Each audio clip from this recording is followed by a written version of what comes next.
তো guys please ভিডিওটা পুরো দেখবেন এবং শুনবেন। আমি আমার সঙ্গে কিছু ঘটে যাওয়ার মুহূর্ত আপনাদের সঙ্গে শেয়ার করব। তো প্রথমে তো বলি, 3টি মানুষ আমার জীবনে না আসলে আমি কোনো দিনই বুঝতাম না যে সমাজটা কেমন। তো যে মানুষটাকে দেখছেন, এই মানুষটা হলো আমার সবথেকে কাছের মানুষ।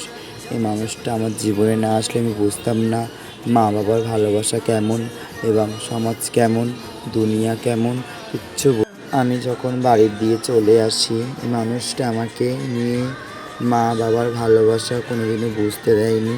তো আমি আজকে যা কিছু সব এই মানুষটার জন্য, আমার এই রূপ, আমার এই মন, সব কিছু মানুষটার জন্য। তো আমি যখন অসহায় হয়ে পড়ি, মানুষটা আমাকে তার বুকের মধ্যে ঠাঁই দিয়েছে। তো আপনাদের কাছে একটা কথা, আপনারা তার জন্য দোয়া আশীর্বাদ করবেন যেন তিনি সবসময় ভালো থাকে এবং আমাদেরকে নিয়ে সবসময় রাখতে পারে এবং ভালো থাকে। এই হলো আর একটা মানুষ, আমার বেস্ট ফ্রেন্ড, মানে বান্ধবী। এই মানুষটাকেও বলতে পারেন আমার নিজের দিদির মতো, নিজের বোনের মতো আমাকে আঁকড়ে রাখে। এই মানুষটাও না আসলে বুঝতাম না বন্ধুত্ব কেমন কীভাবে রাখে। সত্যি মানুষটা আমার কাছে খুব কাছের মানুষ। এই হলো আর একটা মানুষ, আমার ভাইয়া।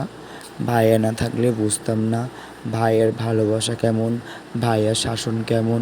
মানে যেমন একটা গাছ আঁকড়ে রাখে, একটা গাছ শেকড়কে, তেমন আমাকে আঁকড়ে রেখেছে নিজের বোনের মতো করে। সত্যি মানুষটা খুবই ভালো মানুষ।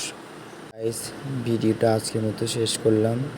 আপনারা সবাই 3টি মানুষের জন্য দোয়া এবং আশীর্বাদ করবেন, তারা যেন আমাকে নিয়ে চলতে পারে এবং তারা যেন ভালো থাকে। চলো, দেখা হচ্ছে পরের ভিডিও। টাটা।